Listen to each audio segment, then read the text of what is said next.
Hello welcome to my channel Tashi dialect जुल्ले नमस्ते। टिंगमोसगैंग नामक सुरम्य गांव में स्थित मोनेस्ट्री रणनीतिक रूप से गांव और आसपास की घाटियों को देखने वाली एक पहाड़ी पर स्थित है।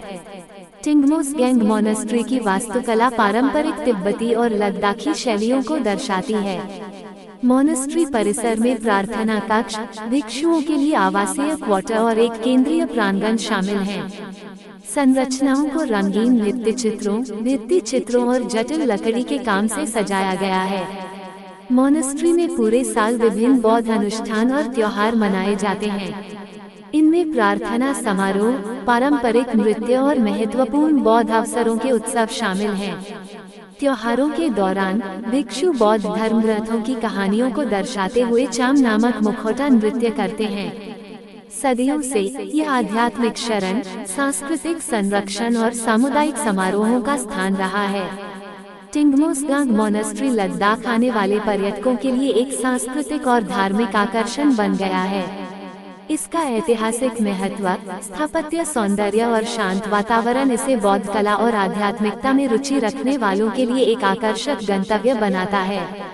टिंगमोसगैंग मोनेस्ट्री की वास्तुकला और सांस्कृतिक विरासत को संरक्षित करने के प्रयास किए जाते हैं। अंत में टिंगमोसगैंग मोनेस्ट्री लद्दाख की स्थायी आध्यात्मिक विरासत का एक वसीयतनामा है, जो शाम घाटी के लुभावने परिदृश्यों के बीच काग्यू परंपरा की शिक्षाओं को मूर्त रूप देता है। टिंगमोसगैंग उत्तर पश्चिमी भारत के लद्दाख में सिंधु नदी के तट पर टेमिसगांग गांव में एक किला है। ये लेह से 92 किलोमीटर पश्चिम में हालतसे के पास और वर्तमान मुख्य सड़क के उत्तर में है। शहर में एक पहाड़ी पर एक महल और मोनेस्ट्री है। टिंगमोसगैंग को राजा ड्रैगपा बम ने 15वीं शताब्दी में अपनी राजधानी के रूप में बनवाया था।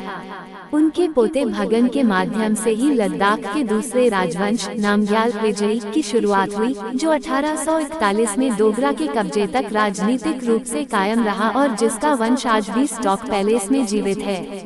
ऐतिहासिक दृष्टि से टिंगमोसगैंग महत्वपूर्ण है। 5वें दलाई लामा की मृत्यु के बाद तिब्बत पर शासन करने वाले रीजेंट ने द्रुकपा आदेश के प्रमुख को दूत के रूप में यहाँ भेजा और 1684 में टिंगमोसगैंग की संधि, जिसे कभी कभी टेमिसगांग की संधि भी कहा जाता है, लद्दाख और तिब्बत के बीच हस्ताक्षरित हुई, जिसने तिब्बत लद्दाख मुगल युद्ध को समाप्त कर दिया और दोनों देशों के बीच सीमा का सीमांकन किया। संधि ने लद्दाख को लद्दाख से उपलब्ध ईव चाय के बदले तिब्बत में उत्पादित पश्मीना ऊन में व्यापार करने का विशेष अधिकार भी प्रदान किया। लद्दाख को दलाई लामा के लिए उपहार लेकर लासा में आवधिक मिशन भेजने के लिए भी बाध्य किया गया था। भौगोलिक दृष्टि से सिंधु घाटी लद्दाख की रीढ़ है। लद्दाख के राजवंशीय इतिहास से जुड़े सभी मुख्य स्थान क्षेत्र लेह, बास्को और टिंगमोसगैंग ट्रांसफर के बाहर सभी महत्वपूर्ण गोम्पाओं के साथ